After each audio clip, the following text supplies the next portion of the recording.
happy to report today, over the holidays, there have been ongoing discussions between the governor, the chief of staff, myself, other members of the Senate. I'm happy to report that several other of the members of the minority in the Democrat caucus have decided to come over and join their friends on the majority side as we come out of the caucus to lock arms and to speak with a unified voice in going forward. I'm happy to report that I've spoken with both Senator Kleinel today as well as Senator Stallings, and I'm expecting others who are now willing to come over to join with us so that we can act as a unified body in tackling the tough issues of the state when we begin the 80th legislative session on January 12th of next year. So with that, hopefully we'll put this impasse to bed, some of the paralysis that's occurred, and that we can work now with the chief executive, with the other members of the legislature, the minority party as well, in order to make sure that we have a productive and successful 80th legislative session. So nothing further, that's all I have to say here this morning. If any questions, I'll be happy to answer them, or my colleagues as well. So how many does that make total? Well, at this point, we're clearly at 19 with more on the way. So I suspect we'll be in the 20s before so. Truman has been very vocal about this. He doesn't want this to happen. Are you going to be able to work it out? I don't know, Mike. I have had an olive branch out to each and every member of the Senate. I recognize and realize that it takes 18 votes perhaps to get elected. It takes a lot more than that to govern effectively. I would like to come out of this Senate like we have over the years, 34-0 votes over the overwhelming majority of the time. And that would be my hope and expectation. It was 150 years ago that they decided that separation of powers was an important component, and that was only, mind you, for a 1-week interval of exercise of power. In this instance, given the uncertainty of when an election may or may not occur for the office of governor, it could well be the entirety of the 80th legislative session over 2 years, 27 months. So again, we felt it was way too long of a period of time for the Senate to not have its own self-determination of having its own presiding officer elected by its members without any potential of control or even appearance of potential for control by the chief executive. And you said you spoke with Acting Governor Tomlin about this? I have not spoken with him today. I've spoken with his chief of staff this morning. You intend to meet with him today? I would hope so, yes. We need to continue. We need to start developing plans to move both the Senate and the state forward. I'm sure he's anxiously awaiting his State of the State address. We need to put the internal politics of this aside and start focusing on issues. Now, what about committee chairs? I know last week you talked about appointing Senator Booth to head the Agriculture Committee. Any others? Well, I named last week Senator Menard and Senator, as well as Senator Menard and Senator Stallings, or not Stallings, Senator Jenkins, excuse me, as banking and insurance. They've both been in that capacity for the last legislative session, and Senator Menard even before that.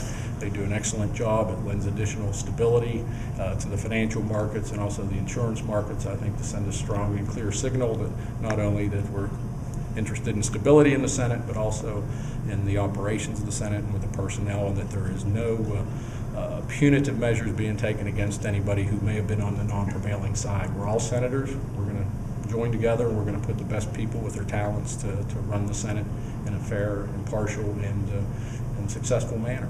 What about the major committees? Do you see any changes? We're going to be looking at that. I hope to have a letter sent out here today asking folks to express their interest. I have talked to most of the folks in the Senate informally.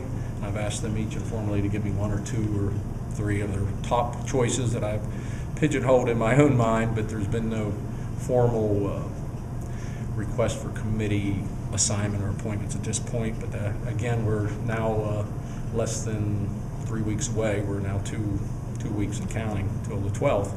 With the holiday upcoming. So I'm hopeful that within the next week that we'll be able to, week to 10 days, have that all finalized as well.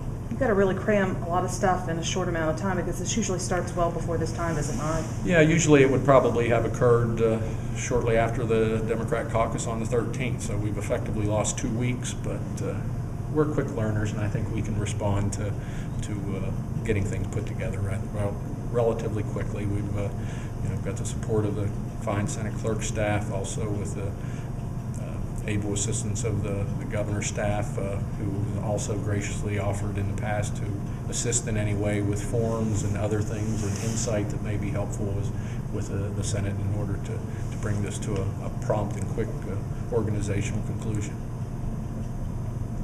Is that what this is, basically? Just trying to get everything organized? That's exactly what it is. That's what you caucus about, and that's why you have the caucus.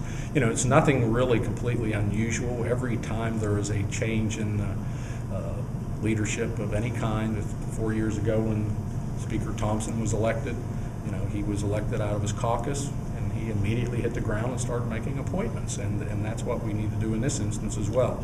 The governor is while serving in his role of acting governor, is also required to be the Senate president. But as you know, he has stepped away from the Senate and downstairs into his new role, and he's indicated publicly again as once hopefully he is elected, I intend to nominate him, that he be elected by acclamation without even having to cast a vote, and he goes downstairs and continues to do the job that he's entrusted to do, and the Senate will do its job up here as well.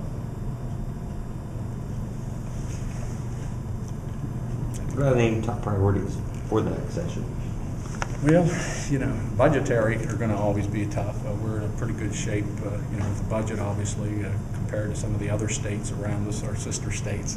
We're in pretty good shape, but I'm also encouraged and optimistic that West Virginia is poised, particularly with the energy markets, the energy sector, which is so vital to our state, that when we come out of a recession, and believe me, we will, that whether it's north, south, east, or west, they need what we have, and that's energy, both in terms of coal, natural gas, and other important energy resources that are going to be so important to the next decade. And I think West Virginia is poised with the proper leadership and support of the Senate and the governor and the House. I think that we can do some really great things in the state. I was fearful that if we didn't bring this to resolution and we had a situation where there could be some question of that the actions of the Senate could have been concerning to those bringing litigation.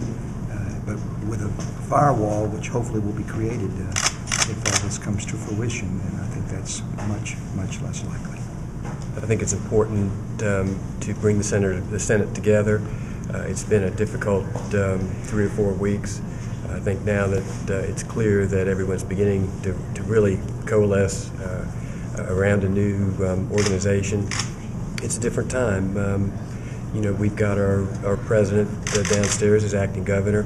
We need someone up here to manage the Senate and do it aggressively so we can deal with the issues before us. I think this will be a difficult year with a lot of important topics that we need to address, and we need to really be able to go at it in earnest and not have a situation where we can be challenged by not having proper separation of powers. So any action we might take could be, in a position that could be challenged. We want to absolutely avoid that. We want to have a structure in place that allows Governor Tomlin to really do his best and to be confident that every action he takes will stand the test of time in any legal challenges. We want the same to be true with the Senate's actions. And I think this is what it was all about, was to create that separation of powers and to put in place a Senate leadership team that is capable of carrying on the good work that now governed, but in the past, Senate President Tomlin has been overseeing for the last 10 or 15 years. I know Truman has been vehemently opposed to this. How do you think he'll get? Do you think he'll get on board? How do you think that's going to go? Change is difficult, and he is responding to some degree, I suspect, from the pressure from his constituents. Depending on where you are in the state, the issues that relate to those particular locales, you have different positions. So this was an illustration of a difficult problem that we in the Senate needed to work through, and that reasonable people could be on different sides of the table. So we've got reasonable people disagreeing very articulately, very forcefully, because the issues are important to each and every one of us. Now is the time that we have to start coming back together. So looking at the challenges that we all faced in the past couple weeks, hopefully will be different than the challenges we face in the next couple weeks to next couple months.